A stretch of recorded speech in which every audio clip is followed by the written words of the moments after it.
Bonjour les amis, Laurent Deutsch en mission pour Histoire et Patrimoine. Alors aujourd'hui, je suis du côté de Limeil-Brévannes. Limeil-Brévannes, c'est pas loin de Paris, on est à une quinzaine de kilomètres au sud-est et c'est vraiment une petite ville charmante, très bucolique, très aérée, avec beaucoup d'espaces verts, beaucoup de nature. Alors à la base, Limeil-Brévannes, c'était deux villages. Il y avait Limeil et il y avait Brévannes. Et tout ça a été rassemblé en Limeil-Brévannes à la Révolution.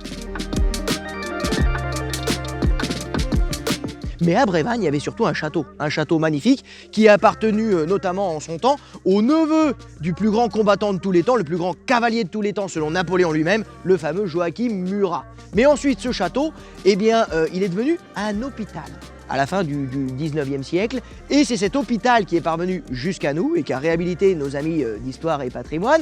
Mais c'est pas vraiment un hôpital classique, comme on peut l'imaginer, un grand bâtiment austère. Non. C'était plutôt des petits pavillons en meulière, vraiment coquets, vraiment charmants. Et c'est ce site que je vous propose de découvrir aujourd'hui. Mais pour nous en parler, j'ai rendez-vous avec Faustine et Patrice qui connaissent bien le site.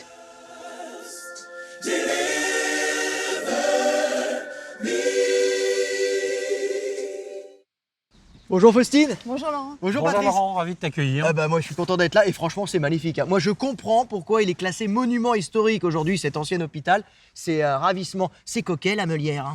Oui, tout à fait Laurent. C'est un de nos seuls bâtiments qui présente ce type de façade en pierre meulière chez Histoire et Patrimoine actuellement. Il est vraiment beau en plus. Vraiment c'est grandiose. C'est de l'histoire. On a de l'histoire sous les yeux. Mais mon petit doigt me dit que quand même ça a été un peu magnifié par Histoire et Patrimoine. Il y a eu des modifications, non?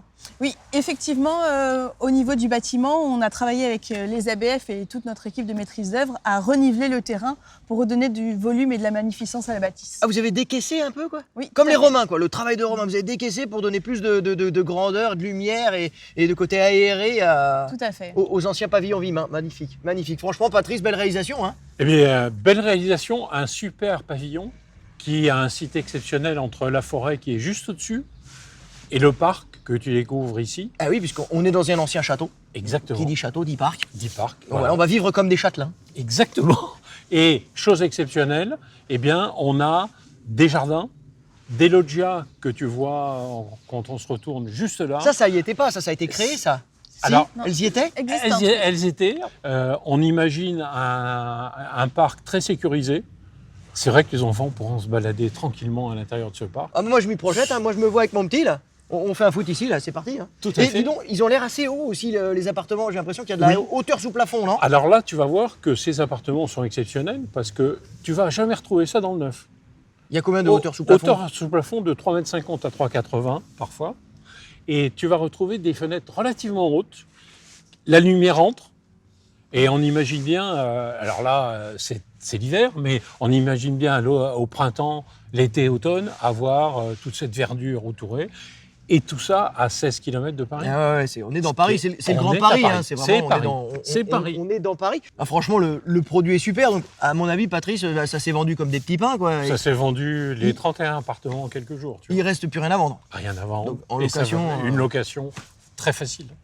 Donc, super projet, super produit, mais par contre, super chantier ou il y a eu quelques galères, Faustine, quelques mauvaises surprises? Le bâtiment, dans l'ensemble, était très sain structurellement, donc on n'a pas eu de mauvaises surprises, on n'a pas eu de mauvaises découvertes. On a eu une entreprise qui nous a abandonnés en cours de chantier, mais qu'il a fallu remplacer, mais à part ça, tout s'est très bien passé. D'accord. Au niveau des extérieurs, juste au niveau du parc, des arbres, etc., vous avez eu une réflexion autour des essences? Là, je vois qu'il y a des jeunes arbres et tout. Il y a une réflexion, une volonté de faire local? Oui, tout à fait. On a travaillé essentiellement avec des essences locales sur l'ensemble de notre parc. Bon, super. Et donc, ça va fleurir au printemps et le projet va être livré, lui, quand? Au printemps. Au printemps, avec les fleurs. Et la chaleur. On attend les fleurs. Dès les premiers bourgeons, c'est accessible. Ok, super. Et il y a moyen de visiter, de faire un petit tour du propriétaire? Allons, faisons.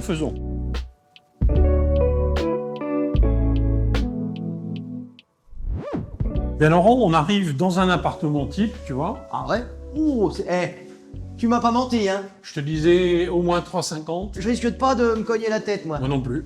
3,50. Ouais. Ah, c'est vrai que du coup, c'est hyper, c'est volumineux, quoi. C'est spacieux. Bel espace. Regarde la taille des fenêtres, très hautes, ouvertes. Donc tu donnes plein pot sur le parc de ce côté-là. Sur ta droite, tu vas donner sur ta loggia et la forêt. Ouais, c'est hyper agréable. Mais ouais, on voit que c'est aéré, c'est lumineux. Mais c'était un ancien hôpital. C'était pour des tuberculeux. Tu sais, les tubards. Oui. Les tubards. Donc, quelque part, c'était terrible pour eux, quoi, mais c'était un lieu de convalescence. Et à toute chose, malheur est bon, puisque grâce à eux, aujourd'hui, on profite d'un espace aéré, éclairé, Exactement. lumineux, avec d'un côté le parc et de l'autre la forêt. Et tout ça. Et même pas besoin de guérir.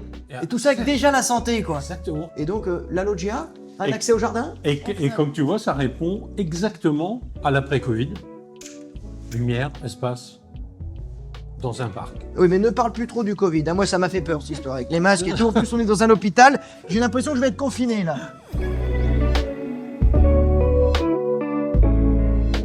La loggia, Et voilà, donc Laurent, si vous pouvez, si vous avez des enfants, vous Trois. pouvez aller à la maternelle juste en face. Ah, pratique, hein, juste. Et puis, franchement, le balcon, la loggia, c'est une terrasse, en fait. Voilà. Ça fait combien en dimension, là?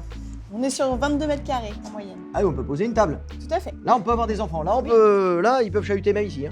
tu vois, on parlait d'espace intérieur à 3,50 m et puis espace extérieur de la même façon.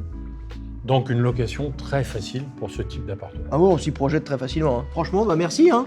Merci à Faustine. toi d'être venu. Et merci beaucoup Laurent. Patrice. Merci à vous, les Au amis. plaisir. Et franchement, merci Histoire et Patrimoine. Hein, car, comme je le dis toujours, grâce à Histoire et Patrimoine, le passé a de l'avenir. En voici la preuve.